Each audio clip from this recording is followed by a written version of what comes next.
Hello दोस्तों, तो आज की एक बहुत ही बेहतरीन टॉपिक के बारे में हम लोग बात करेंगे जिसका नाम है एग्रो फॉरेस्ट्री।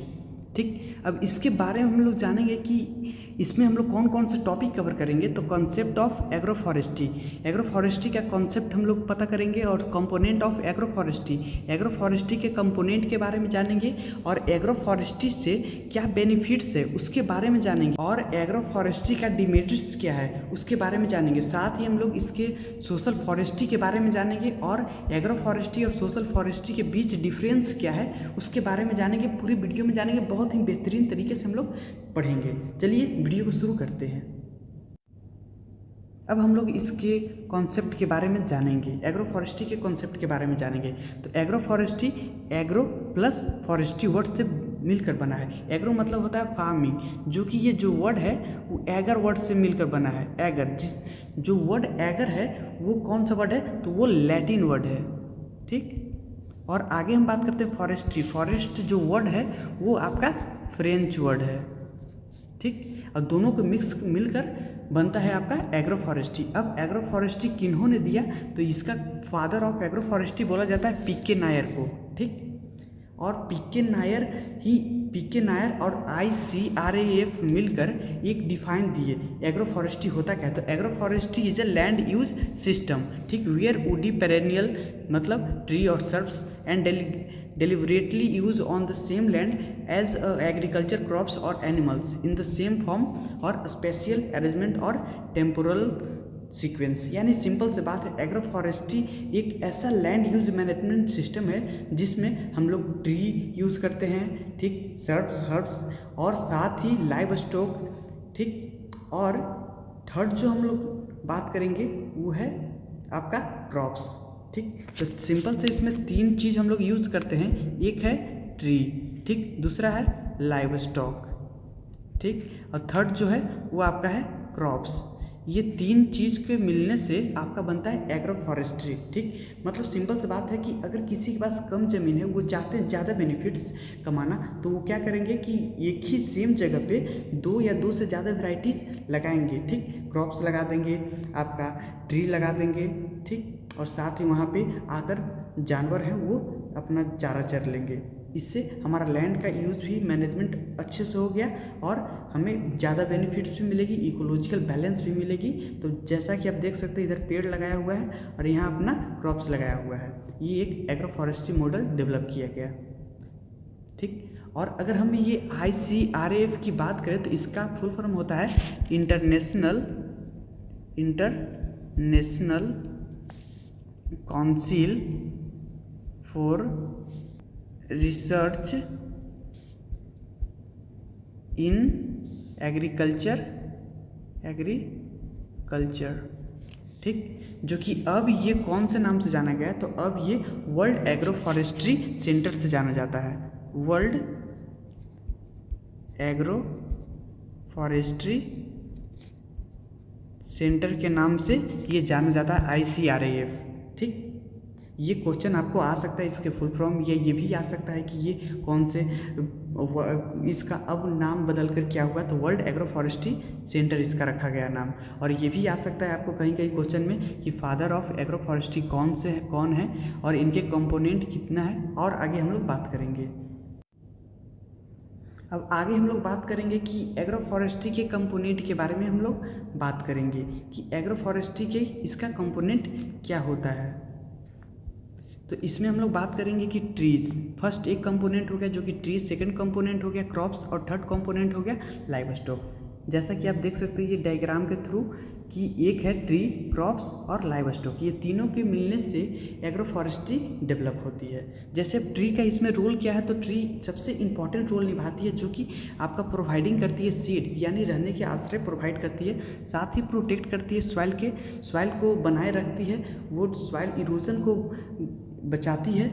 ठीक, साथ ही इससे हमें टिम्बर मिलता है, फ्रूट्स मिलते हैं। और क्रॉप्स की इसमें काम क्या हो गया कि शॉर्ट टर्म इनकम जनरेट करती है। क्रॉप्स जो है हमें शॉर्ट टर्म इनकम जनरेट करती है, जैसे हम लोग क्रॉप्स लगा सकते हैं व्हीट, राइस और पल्सेस। अब लाइव स्टॉक की बात क्या है, तो ये होती है हमारा ऑप्शनल। ये अगर आप इंक्लूड कर दे तो ये और ज़्यादा प्रोवाइड करेगी। अगर वहाँ से आप चारा खाएगी तो वो मिल्क देगी, मीट देगी और अलग अलग प्रकार के मैन्यूर देगी। ठीक है, आगे हम लोग बढ़ते हैं। अब हम लोग नेक्स्ट टॉपिक की बात करेंगे कि क्या होती है आपका एग्रो फॉरेस्ट्री सिस्टम जो है वो कितने प्रकार के होते हैं। तो मेनली 3 प्रकार के होते हैं। फर्स्ट जो है सिलो पास्चरल सिस्टम, ठीक, सेकंड जो है एग्री सिल्वीकल्चरल सिस्टम और थर्ड जो है एग्रो सिलो पास्चरल सिस्टम। तो 1 बाय 1 अब हम लोग एक डिटेल से अच्छे से पढ़ेंगे।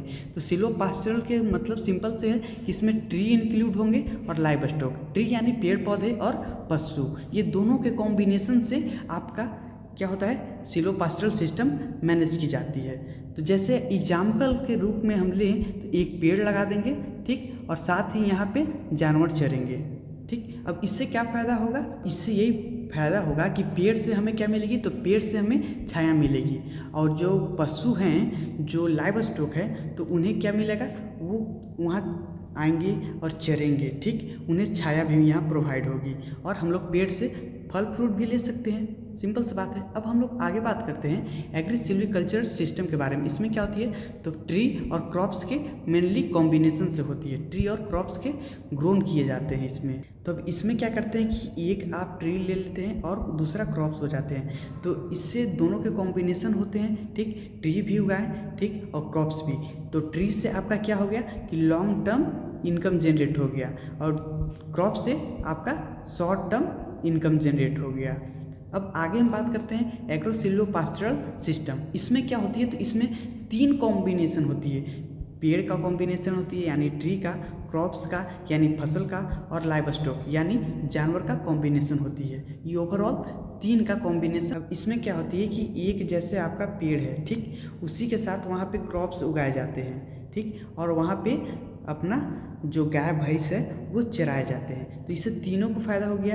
पेड़ पौधा है तो उससे शेड मिल गया आपका, ठीक, और क्रॉप से है तो क्रॉप से भी आपका इनकम जनरेट हो गया, और पेड़ पौधा है तो इससे आप मिल्क, मीट, अलग अलग प्रकार के आप बेनिफिट्स ले सकते हैं।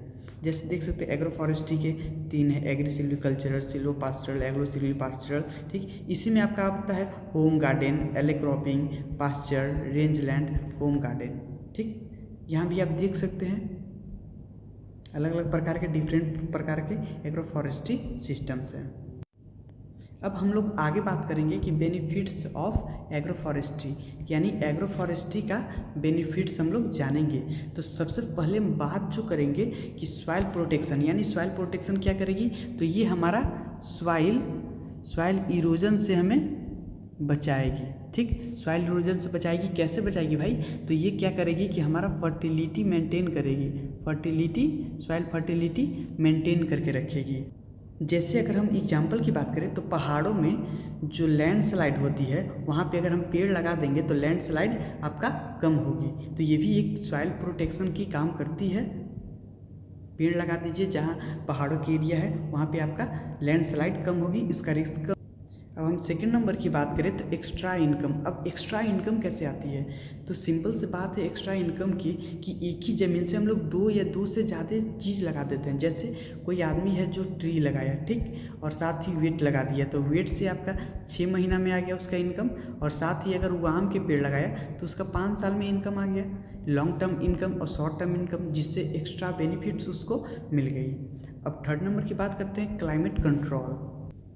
अब क्लाइमेट कंट्रोल की बात करें तो जो हमारा पेड़ होता है वो क्या करता है, तो CO2 को एब्जॉर्ब करता है, तो ये हमें क्लाइमेट से लड़ने में भी हमें मदद करती है। और थर्ड जो हम बात करते हैं बायोडाइवर्सिटी, इसमें हम बात करते हैं कि अलग अलग पेड़ एनिमल से अलग अलग वहाँ का इकोसिस्टम मिलता है, ठीक, और उससे क्या फ़ायदा होता है कि बर्ड्स का अपना शेड मिल गया, आपका एनिमल्स का मिल गया, अलग अलग प्रकार के अलग अलग जितने भी जानवर हैं उनका अपना अपना रहने का, खाने का मिल गया। अब नेक्स्ट नंबर की बात करते हैं तो वाटर मैनेजमेंट। अब जो इसमें बात करें कि जो पेड़ होती है वो क्या करती है, तो वाटर को होल्ड करके रखती है, ठीक, और ड्राउट के समय में भी ये आपका मदद करती है। अब नेक्स्ट टॉपिक की हम बात करें, अब आगे हम लोग जो बात करते हैं वो है demerits of agro forestry. Agro forestry का डिमेरिट्स क्या है, ठीक, तो फर्स्ट पॉइंट की बात करें high initial cost and time, यानी क्या होती है कि जो पेड़ हम लोग लगाते हैं उसमें काफ़ी पैसे लगते हैं, ठीक, उसमें काफ़ी पैसे लगते हैं, साथ ही लेबर कॉस्ट लगती है, और इरिगेशन फैसिलिटीज़ में भी पैसे लगते हैं, लेकिन आपका रिटर्निंग जो है वो क्या मिलता है 5 साल बाद, 10 साल बाद, जैसे 10 साल बाद ऐसे करके मिलते हैं। जैसे अगर आप पेड़ आम के पेड़ लगाएं तो उनके फ्रूट्स आपको 5 साल में मिलेंगे, तब तक 5 साल तक किसान करेंगे क्या, ठीक, तो उन्हें ये डिमेरिट्स में 1 नंबर। अब नेक्स्ट पॉइंट की बात करें, कंपटीशन फॉर रिसोर्स, यानी जो पेड़ हैं, ठीक, पेड़ और फसल, इनके बीच में अलग अलग प्रकार की कंपटीशन हो सकते हैं, यानी सनलाइट की कंपटीशन, ठीक, क्या होगा कि कभी सनलाइट पेड़ को मिलेगा तो उससे क्रॉप्स को नहीं मिलेगा, ठीक, और उनके न्यूट्रिशन में उनके कंपटीशन हो सकती है, या फिर बहुत प्रकार के उनके डिमेरिट्स है, या फिर ये भी हो सकती है कि आपका एक का पेस्ट दूसरे पे अटैक करे, ये भी एक तरीका का दिक्कत हो सकता है आपको। और सबसे इम्पोर्टेंट चीज़ कि ये दोनों में जो है कि वाटर का कंपटीशन हो सकता है। अब थर्ड हम ना बात करें कम्प्लेक्स मैनेजमेंट। अब इसमें क्या होती है, कम्प्लेक्स मैनेजमेंट में क्या होती है कि आदमी को, जो फार्मर है, उन्हें एक बार में वो पेड़ को भी संभालना होता है, साथ ही क्रॉप्स को भी संभालना होता है, और साथ ही वहाँ जो जानवर हैं उन्हें भी संभालना होता है। ये भी इसमें रिस्क होता है कि अगर कोई बकरी आए या कोई जानवर आए जो इनके छाल को, पेड़ के छाल को खा जाए, तो वहाँ से लॉसेस का सामना करना पड़ सकता है। अब है नेक्स्ट है मार्केट रिस्क।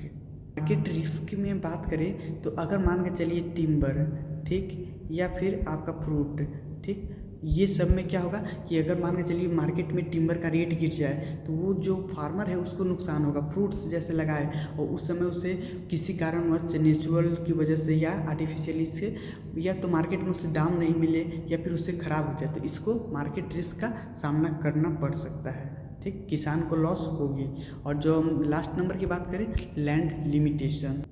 अब लैंड लिमिटेशन में क्या होती है कि जो छोटे छोटे फार्मर्स रहते हैं, ठीक, जो छोटे छोटे फार्मर्स रहते हैं आपके, वो क्या होता है कि उन्हें फीट ये नहीं बैठती, क्योंकि हर चीज़ के लिए पेड़ की अलग स्पेस चाहिए, ठीक, और साथ ही क्रॉप्स की अलग अलग स्पेस चाहिए, ठीक, तो ये छोटे किसान के लिए ये फीट नहीं बैठते, उनसे ये नहीं हो पाता, ये उनके मतलब मुश्किल का सामना करना पड़ सकता है।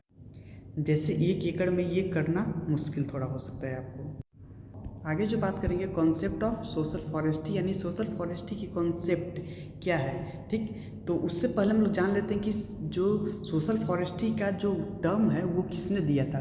तो उनका नाम है जेसी वेस्टोवी, ठीक, जेसी वेस्टोवी, इन्होंने सोशल फॉरेस्ट्री का टर्म दिया था। अब सोशल फॉरेस्ट्री होती क्या है, तो social forestry means planting tree for the benefit of society to meet community needs, protect the environment, improve local life. It's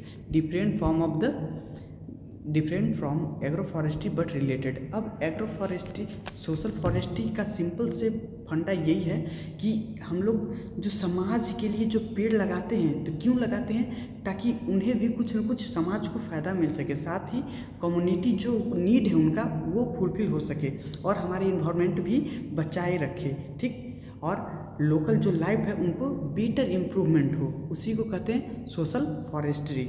मतलब पीपुल के लिए, to the people, by the people, ठीक, फॉर द पीपल, ठीक, people के लिए, people के द्वारा होता है, ठीक, पीपुल से होती है, ठीक। अब आगे हम लोग देखेंगे कि टाइप्स ऑफ सोशल फॉरेस्ट्री।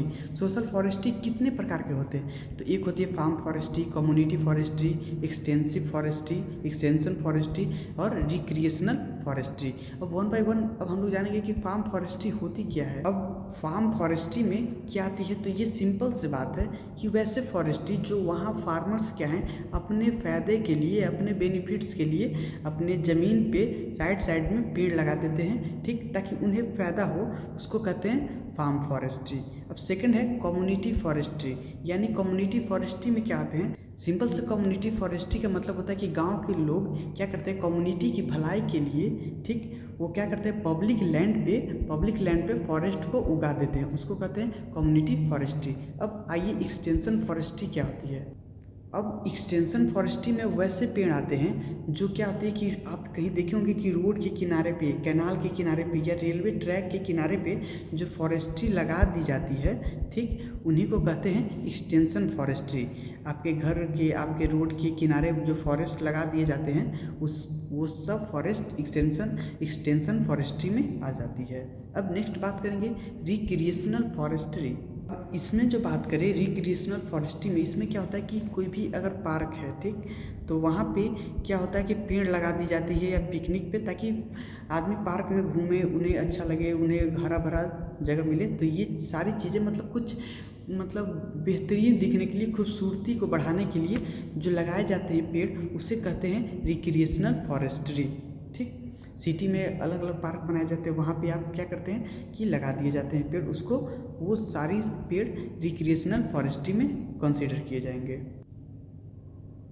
अब सब बात जब कर ही लिए तो लास्ट टॉपिक को भी एकदम मज़ेदार तरीके से हम लोग जब बात करते हैं कि एग्रो फॉरेस्ट्री और सोशल फॉरेस्ट्री के बीच में क्या डिफरेंस है। ठीक, तो सबसे मेन डिफरेंस इनके डिफिनीसन को जानेंगे कि क्या होती है कि ये जो है agro forestry integration of tree serves with crops livestock on the same land to enhance productivity and sustainability। मतलब ट्री को, सर्व्स को, क्रॉप्स को और साथ ही लाइव स्टॉक को, तीनों को मिलाकर हम लोग कोई एक जगह पे पेड़ लगाते हैं। क्यों? तो प्रोडक्टिविटी को इम्प्रूव करने के लिए और वहाँ की सस्टेनेबिलिटी बने रहे, उसको कहते हैं एग्रो फॉरेस्ट्री। और सोशल फॉरेस्ट्री क्या है कि वो कम्युनिटी बेस्ड फॉरेस्ट्री होती है, जो एक प्रोग्राम के तहत एफॉरेस्टेशन करती है, वहाँ पे पेड़ लगाती है, रिफॉरेस्टेशन और कंजर्व करती है वहाँ के रिसोर्स को। क्यों? तो वहाँ के लोकल लोगों की जो ज़रूरत है उसको फिलफिल करने के लिए। अब सेकंड बात करते हैं फोकस एरिया इनका क्या क्या रहता है। तो एग्रो फॉरेस्ट्री में जो फोकस एरिया रहता है वो क्या रहता है कि आपका बैलेंस होता है एग्रीकल्चर और फॉरेस्ट प्रैक्टिस कोई भी प्राइवेट लैंड पे, और यहाँ जो सोशल फॉरेस्ट्री में वो पब्लिक लैंड पे या कम्युनिटी लैंड पे फोकस किया जाता है।